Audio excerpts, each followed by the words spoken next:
Combien, grosso modo, à peu près? Alors, à peu près 120 000 €. Sachant que, on a fait un attaque, c'est-à-dire on a payé absolument tout le monde en pré-production, en production et en post-production.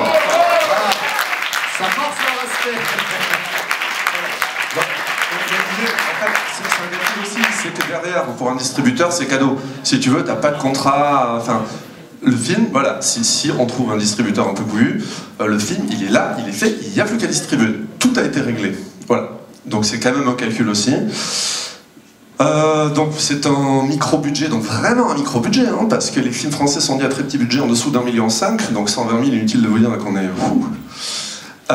Et sur une journée de tournage donnée, on était 9 au maximum. C'est-à-dire, moi j'étais l'équipe image, Romain, qui est ici présent, était l'équipe son. Oui, t'as d'autres personnes de l'équipe, vas-y, présente-les. Claire et Sarah faisaient tout, c'est-à-dire la régie, la popote, le sauvetage des rushs, les massages dans le dos, les feux, parce qu'ils faisaient très fort. C'est vrai que les massages dans le dos, c'est très important. Plus de prod, plus les 3 acteurs. Donc sur une journée donnée, on était 9 grands maximum. Et alors on a tourné...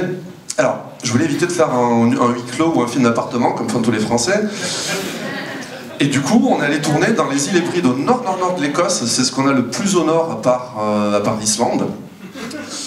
Et il ne faut pas aller tourner en Écosse, parce que l'Écosse a été créée par Dieu pour emmerder les cinéastes. C'est horrible. Il y a des moustiques, il y a des sables mouvants, il y a du vent, il y a de la pluie, il y a des tempêtes de sable. Il y a des vaches, il y a des moutons qui fuient, c'est horrible. Et franchement, Lost in La Mancha, si vous l'avez vu, c'est un putain de pique-nique au soleil à côté de notre tournage. Et c'était horrible. Typiquement, sur une journée, on pouvait avoir, alors prise 2, ah, attendez, il pleut, tout le monde sort les parapluies, et t'es en haut d'une montagne et t'attends 2 heures que la pluie s'arrête. Tu replies, tu dis, ok, prise 3. Et c'est horrible. Donc ne faites jamais ça. Par contre, c'est des très beaux paysages. Donc voilà, 9, micro-budget, et le dernier truc que j'ai à dire, alors 2 dernières choses, et puis je vous fous la paix, je vous laisse voir le film. La première, je voulais remercier Gary et Mauvais Genre, parce que autant ça cartonne à l'étranger, autant en France, personne n'a l'air de s'intéresser à ce truc. C'est vraiment... Alors, non mais il faut dire ce qui est, c'est... D'ailleurs, nos coproducteurs sont belges, Jo et Ben. Et on est au bout de 5 jours, ça marche très bien dans les festivals étrangers, et en France pas du tout. Et c'est vrai que je sais même pas vous dire... Enfin, on est trop fantastique pour les festivals généralistes, et on n'est pas fantastique pour les festivals fantastiques. Et c'est aussi un film de sport, et c'est un film de guerre, et c'est un film bilingue, et c'est shooté en Écosse. Enfin, je sais même pas ce que j'ai dans les mains. D'où ma première remarque, c'est merci Gary.